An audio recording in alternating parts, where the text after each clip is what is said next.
welcome back after lunch. My name is Jennifer Hudson, and I'm a lecturer in the department here at UCL. I came to UCL via California about 10 years ago now, and I've been in the department nearly a decade, which seems like a very, very long time. But I finally feel comfortable to say something about British schools or British academia. Coming from the States is quite a different system, and so it's taken me a long time to assimilate. I want to give you a lecture today. This is my brief, to give you kind of a sample university lecture. And the topic today is public support for development aid, and in particular the coalition's government's decision to ring-fence the aid budget. Now, I will happily take questions at any time that you have them. We don't need to wait till the end. So let's treat this as it is a lecture, and hopefully during your lectures you get into the practice of asking questions and having it being kind of an engaging hour rather than one where you're just kind of being shouted information. Before I start, I have 3 questions for you. And I would appreciate full participation. Okay? There's no don't knows in this particular exercise, and there's no refusals to participate. Okay? So, assumption that everybody's going to participate. There's about 40 people here? Yeah. Okay. If I asked you a question, pretend you're looking at a survey. Do you support increases in official development assistance to the 0.7% goal of GNI? How many of you would say yes? Can I repeat the question? I can. If you were confronted with a survey question that said, do you support an increase in official development aid spending to the 0.7% goal of GNI, yes or no? Okay, so on rewording, we're getting about 10, 12. That will be generous. Second question. If I asked you the question, agree or disagree, in principle, do you think it is right to support developing countries through aid? How many of you would agree to that statement? Okay, so I'm guessing near, let's say, 33, maybe 35 of 40. Third question. If I asked you the question, or agree or disagree, are you concerned about poverty in developing countries? How many of you would respond to that by saying, I agree, I'm concerned about poverty in developing countries? I can see about 4 or 5 hands down. Okay, so let's make it this. All right, I'll come back to that. There's a method to the madness, but that's what I wanted to essentially find out before we start. What I'm going to talk about today is very quickly, what is aid? How do we understand and define aid? I want to talk about this intellectually, that both policymakers and academics have put together, that somehow the level of aid spending in the UK and elsewhere, and mainly Western advanced industrialized democracies, is somehow contingent on, is actually even vital, to levels of public support. I want to spend some time talking about that. I want to talk about some of the more academic research about why we think that is misguided or ill-informed. And then I want to talk about what this means for moving forward in terms of some of the research. So, if we started off the lecture by saying, what do we think of development aid is? Most people in their mind implicitly think of humanitarian aid. Now, humanitarian aid is a component or a parcel of the kind of bigger umbrella term development aid. But it is a very specific or a small part of the bigger aid package. So humanitarian aid is something that we're familiar with. This is aid that goes to countries usually in response to natural disasters, but it can also come in the form of refugee relief, where there's displacement due to civil war or conflict. So these are all times that we see governments respond almost instantaneously in terms of giving aid. But as I said, this is a really, really tiny part of what aid budgets consist of. And in 2008, it was about 7% of all of government aid donations. Aid, the way we want to think about aid, is a much more precise kind of definition. So we'll talk about development aid, we'll talk about development cooperation, but this is money that's given to either other countries directly, okay, through budget support. That is, we take money out of the UK budget and we transfer it directly into the government of Uganda or Indonesia, okay, so direct budget support. But it goes by, or we give it to NGOs, okay? And they then in turn distribute it to other countries. But it also has lots of other names in the literature and in the discourse. So we might talk about development assistance, we might talk about technical assistance. Official development assistance, or ODA, is the precise way we should talk about aid. But we talk about overseas aid and international aid. These are all kind of umbrella terms for the notion that some states give aid to developing countries to support their political, their social, or economic development. Aid is typically given in one of two ways. It's either given bilaterally, so one state giving directly to another state, or it's given through multilateral channels. And that is where states will then give their aid resources to a large organization. And that organization then will somehow redistribute that according to some formula or principles or values to the recipient countries. I think important for us is that 85% of all aid is given through official development assistance. Okay? So it is aid that is given directly to governments through bilateral aid transfers. Right, that's the business end. Changing context. Why is aid important? Well, if you think about the discussion, how many know what the IF campaign is? Ooh, 3-4 people. Not very good from a campaign strategy. All right, that's for us to know. I point to Nate here, Dr. Dasandi, because he'll be giving you a lecture in a minute. We're working on a project trying to assess how successful this IF campaign is. The IF campaign is ongoing. It's been targeting lots of communications out there, none of which have penetrated, obviously. But if I asked you, did you hear of the Make Poverty History campaign? Yeah. 2005. See, that's probably even before your time, actually, but you're well aware of that. That's good. If we start thinking about 2005, poverty was very much on the kind of world agenda, wasn't it? We had the Make Poverty History campaign, we had the Millennium Development Goals, there was the Gleneagle Summit here in the UK, and much of the attention and dialogue about Make Poverty History was just that. How do we best achieve the Millennium Development Goals, and how do we work specifically to reduce or absolve developing countries' debts? So this was very much on the agenda in 2005. As a result of those campaigns, lots of evidence suggested that public opinion spiked. There was an upsurge in support for these types of activities, for debt forgiveness, and there was a good deal of progress, I think campaigners would suggest, on the front of alleviating global poverty. What happened in the end of 2007? Big picture. Yeah. Recession? Global recession, okay? Big financial crisis. All of a sudden, global poverty isn't on the top of national domestic agendas. There are other more pressing concerns like bank insolvency, unemployment, inflation, countries collapsing because of debt obligations. So you can imagine the kind of cycle that the issue, the policy issue of global poverty has gone through. 2011, I've stopped it kind of here because this is the last bit where we have some good data for. 2010, 2011, the issue of global poverty is slightly weird, okay? And that's a technical term. In the UK, at least, it's weird because the coalition government that was elected in 2010 decided to reinvent or protect the aid budget. Okay? So they said, unlike every other department in the UK, with the exception of the NHS, the Department for International Development, who runs UK aid, is not going to have their budget cut. It's a relatively odd thing to do for a coalition conservative-led government, but it's a really odd thing to do politically when you're at the height of a global economic downturn. Okay, so let's try and explore some of those reasons why. Depending on which paper you read, you will have seen different headlines about the decision to ring-fence the aid budget. Daily Express, Daily Mirror will all take different positions on this particular issue. But there were a number of headlines about the government's decision to ring-fence the aid budget, okay? And they vary from moderately supportive, I would say, to outright hostile. Okay, bit of question and answer time again.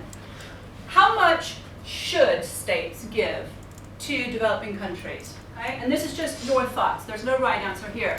But notice in that question, should is a normative position, isn't it? It says how much we ought to do. So somebody give me their ideas on how much we should give in aid to developing countries. Yes, ma'am. You just went, and then you said, I'm going to say something, and then you pulled the plug really, really quickly. Tell me your name. Guess. I think, yeah, we should give enough that can, like, the amount that they actually need, like, not too little and not too much, so like amount that can start them off on doing something, like if it's going to go towards education or whatever they need to pay for. Could you put an amount to that? A percentage maybe? Yeah, a percentage of the national budget, sure. Probably like 3%. 3%. Okay, fair enough. Anybody else? Yes. 1%. 1%. Why?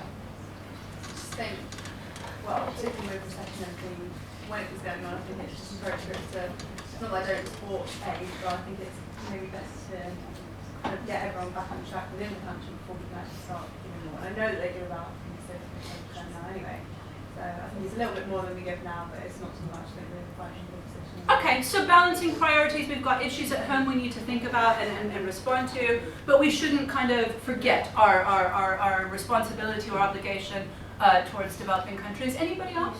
How much should we give? Yeah. Nothing. How come?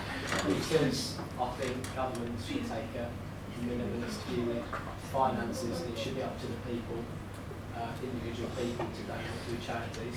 It shouldn't be for them to use the people's money. Okay, so we shouldn't use tax pounds, I would say tax dollars. Tax money should be only used on domestic. On domestic policy issues. Okay, so all other charitable, and you think we ought to give charitably, but that should come from individual decisions to give to charities or NGOs or the like. Yeah. Okay?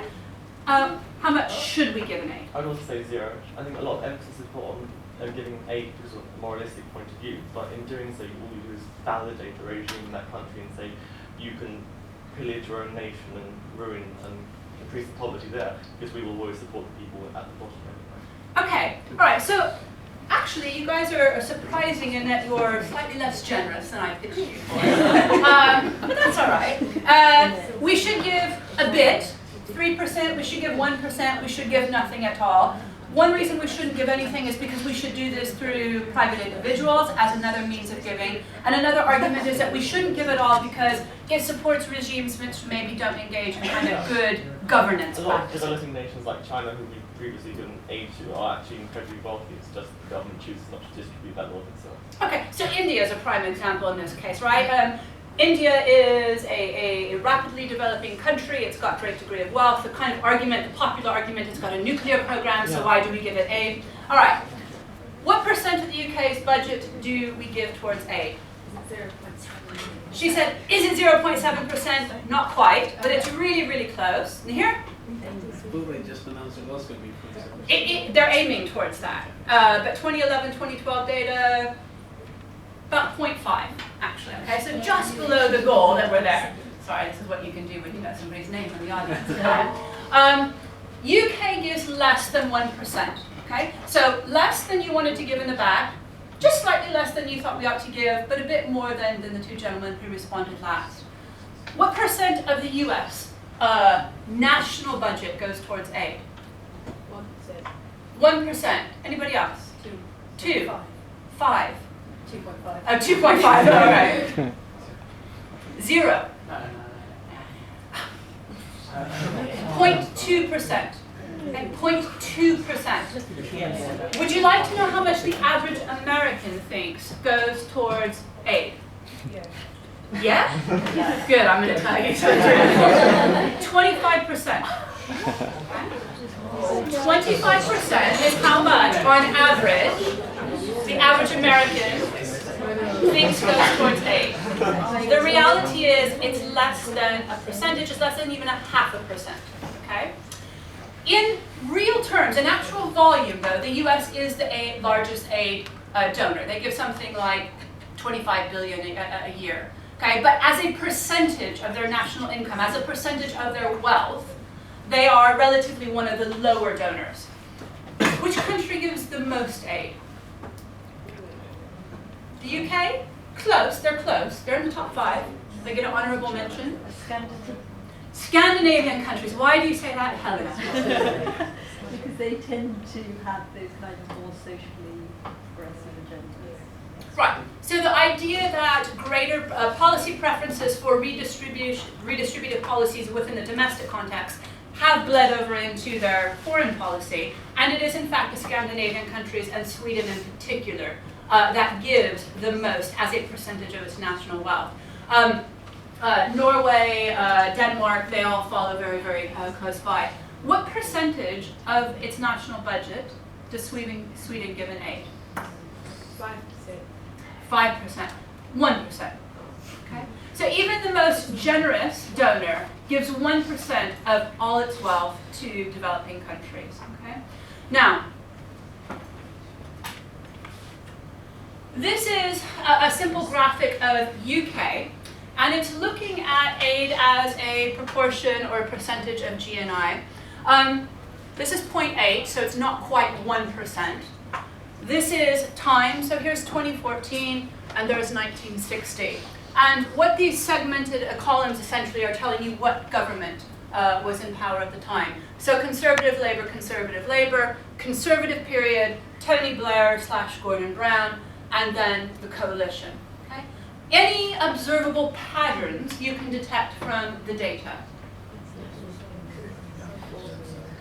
The gentleman up here who said it very precisely, but tell me your name. Craig? Chris. Chris. It goes down whenever it's conservative. It goes down whenever it's conservative, except here, right? I mean, here we kind of see, I mean, we'd have to estimate that slope, but it's roughly down there. But by and large, it's going down under conservative government, it's going down under conservative government, except for under the coalition government, right? It's increased by a decent amount, it would look like. It certainly increased under Labour, under the Labour government. This reflects, do you know Claire Short? You know the name? Okay.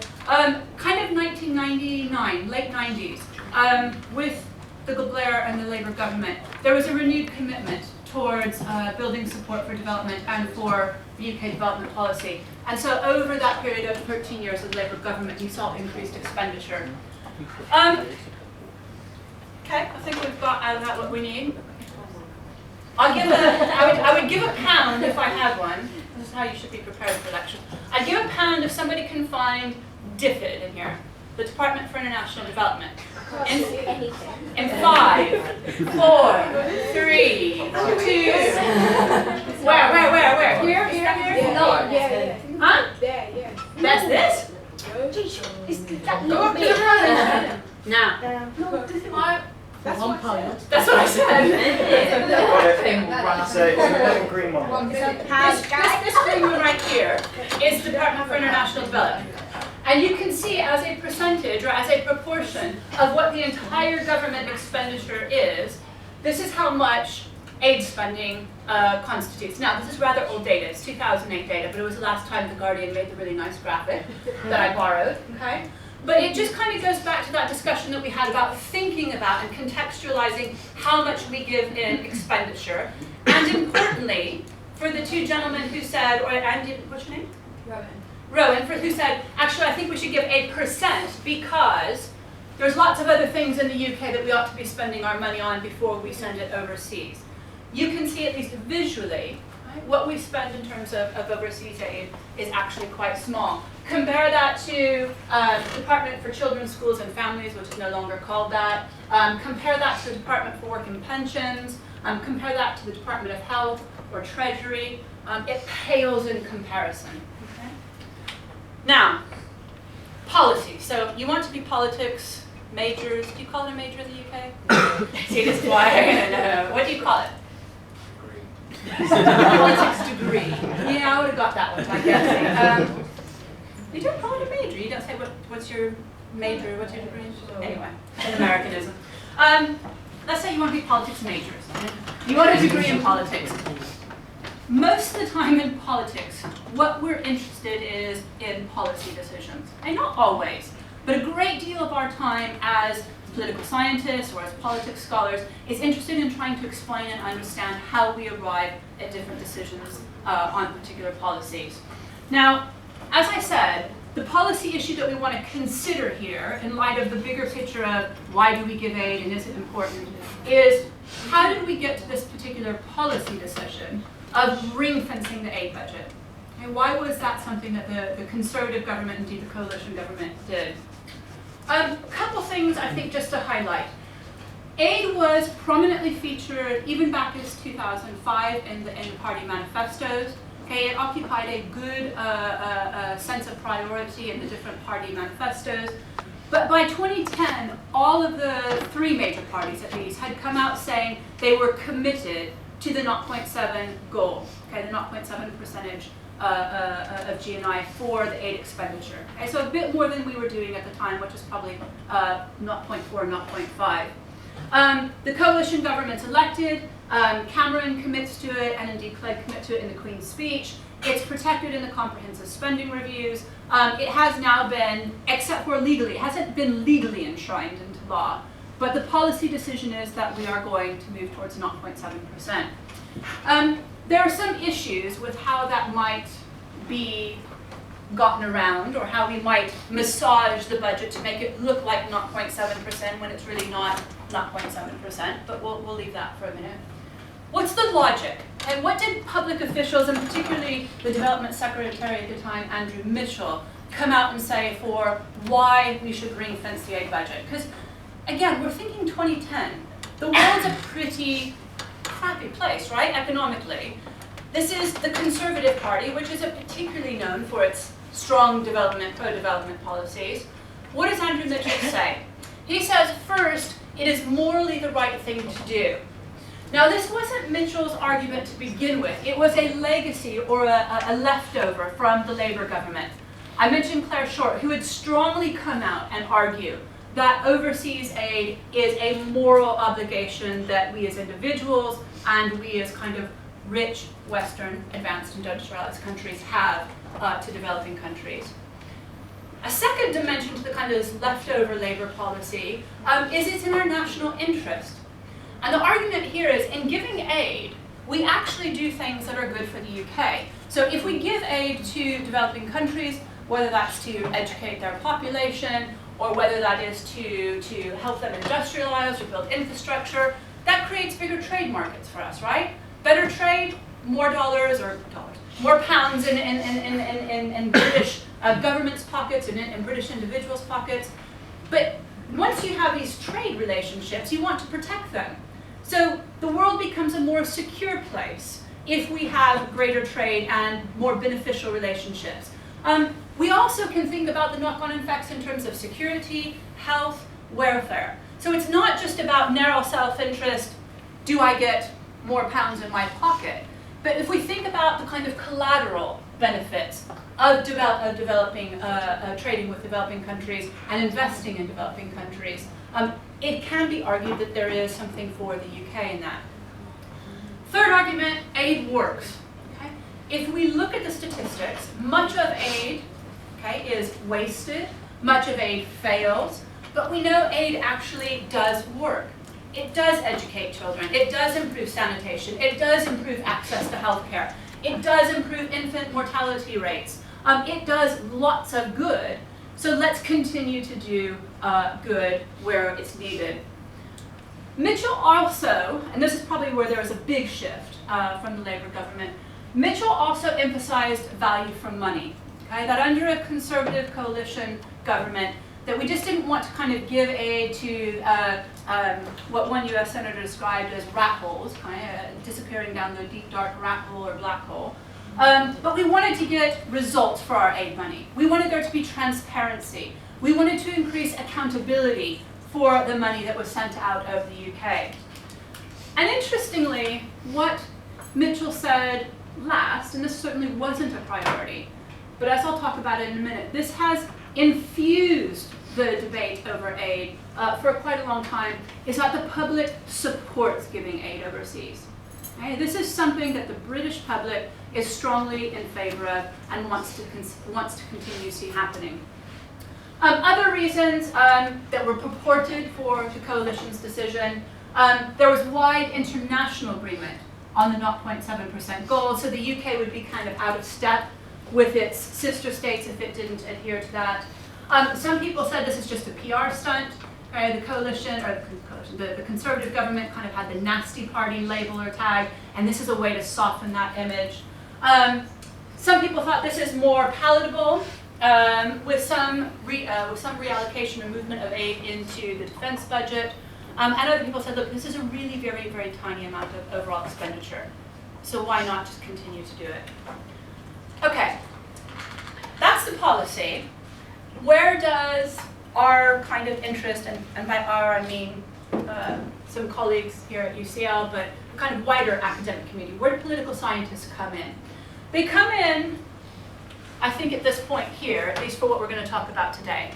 And the question essentially to you is, why do we think it is that the public supports aid? Go back to these questions here. I asked you a very specific and technical question, which most of you didn't get. Now that could have been because I was talking too fast, because you had no idea what I was talking about, or you just didn't agree with the policy decision, yeah?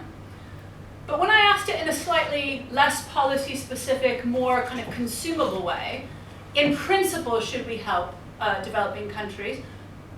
Over a majority, almost 3/4 of you said, yeah, I think that's a good idea. When I asked you an even more generic question, are you concerned about poverty in developing countries? Most of you said, yeah, that's me. Okay, I am concerned about this. The lesson for us is all three of these questions, but most importantly, this one and this one, have been asked and justified, used to justify the UK's aid expenditure, the UK aid policy. We're going to talk about which way you ask those questions, and is that a good way to measure public support. Now, very quickly, policymakers, right, sitting inside Whitehall and elsewhere said, when we go out and we ask these questions, do you think in principle it's good to give money to developing countries? Are you concerned about poor people in developing countries? By and large, we get an overwhelming bit of response and support, okay? Upwards of 70%. Consistently and cross-nationally, we see high levels of support for these questions, okay? So the government takes that and they say, right, people are concerned about poverty. What that means is that we need to have a specific policy that allows us then to go out and take care or try to alleviate global poverty. This notion that public opinion is important, is crucial, has been around the development community for a long, long time, probably in the early 80s, but even before that. I've said that when we take these surveys and we ask a variety of different questions, we see that support is high, okay, 70%, and that is relatively stable across countries. Now this is interesting because there are many domestic policies that don't enjoy that level of support. They're much more divisive. Whereas when we ask a question like, do you think we should be helping developing countries, we see quite a lot of support and it's robust. Now, if I came up to you, what's your name? Sam. If I came up to you and I'm a survey researcher and I said, Sam, are you concerned about poverty in developing countries? What would you say? Yeah. Why? Because I think global issues and charity and helping people out. Okay, she believes in global issues and charity and helping out people out. What else might, why else might she say yes? A lot of people feel morally obliged because maybe they feel like they've got more and it's not always necessary. I think people like to give back and just feel a little selfless sometimes. Okay, so people are thinking, relatively speaking, I'm pretty well off, okay? If I look at the plight of people in developing countries, they've got it far worse than I do, so I feel some obligation to help. But on a much more basic level, if I just said to you, do you care about people in poor countries? It's kind of like the question, when's the last time you beat your wife? How do you answer that, right? Because if you say, well, I haven't in a really long time, or no, there's some, academically, what we would call social desirability response bias underlying these two questions. And that is, if I ask you, do you care about poor people, what are most people going to say? Yes, because you don't look at a survey researcher in the eye and say, no, right?